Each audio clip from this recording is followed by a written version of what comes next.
दिल्लीतील ताज हॉटेलमध्ये महिलेला बसण्याच्या पद्धतीवरून मॅनेजरनं टोकलं।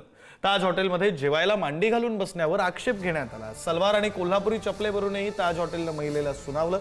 या घटनेबद्दलची माहिती युअर स्टोरीच्या संस्थापक आणि सीईओ श्रद्धा शर्मा यांनी दिली आहे। त्यांनी एक्सवर एक छोटा व्हिडिओ शेअर करत सांगितलं की हा प्रकार दिवाळीच्या वेळी घडला, जेव्हा त्या त्यांच्या बहिणीसोबत रात्रीच्या जेवणासाठी गेल्या होत्या। श्रद्धा शर्मा यांनी सांगितलं की त्या खुर्चीवर मांडी घालून बसताच रेस्टॉरंटच्या मॅनेजरनं त्यांना टोकलं। मॅनेजर म्हणाला की काही पाहुण्यांनी त्यांच्या बसण्याच्या पद्धतीवर आक्षेप घेतलाय। श्रद्धा शर्मा यांनी पुढे लिहिलं की मॅनेजरनं त्यांच्या सलवार कमीज आणि कोल्हापुरी चपलांवरही टिप्पणी केली। मॅनेजरनं त्यांना सांगितलं, हे फाईन डायनिंग रेस्टॉरंट आहे, इथं खूप श्रीमंत लोक येतात, तुम्ही योग्य पद्धतीने बसायला हवं आणि बंद शूज घालायला हवे। मुझे बहुत ही गुस्सा आया हुआ है क्योंकि अभी ताज होटल में है हाउस ओपनिंग। मेरी बहन आई हुई है आज और उसको लेकर आए हुए हैं यहाँ पर। बहुत मेहनत से पैसा कमाते हैं और उसको सोचे दिवाली में कुछ किए नहीं तो आते हैं और यहाँ पे डिनर करते हैं। और यहाँ पे ताज के मैनेजर ने आके मुझे बोला कि एक गेस्ट को प्रॉब्लम है मुझसे, क्योंकि मैं ऐसे बैठी हुई हूँ।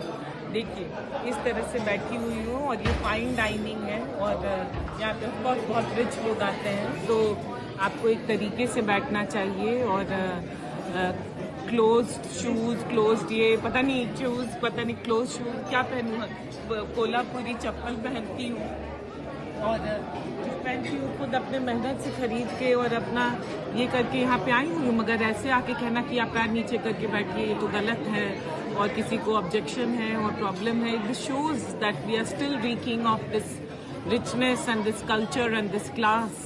Why? I work hard and that's why I'm here and I'm paying for this myself. So what is the issue? और यहाँ किसी को क्या प्रॉब्लम कर रही हूँ? सही ढंग से सलवार कुर्ता आराम ढंग से रहती हूँ, आराम ढंग से ये करती हूँ, तो इसमें इतना बड़ा ऑब्जेक्शन। और मैनेजर ये क्वेश्चन में ताज होटल के, जिसके लिए मुझे बहुत रिस्पेक्ट है, रतन टाटा और जी इन्वेस्टर थे मेरे कंपनी में।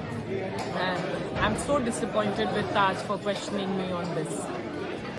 महाराष्ट्रीयन मुलगी मांडी घालून बसणं, आता कुठं बसली असेल मला नाही माहिती, परंतु चप्पल घालून जाणं, कोल्हापुरी चप्पल तर आपल्याला मागे माहिती आहे कोणत्या तरी कंपनीनं काहीतरी केलं होतं। तर कोल्हापूर कोणती तरी कंपनी प्राडा बिडा, तिनं ज्या पद्धतीनं कोल्हापुरी चप्पलची कॉपी करून स्वतःची जाहिरात केली होती, तर त्यावेळेस मला असं वाटतं एक कोल्हापूरकरच नव्हे तर ती महाराष्ट्राची एक ओळख आहे।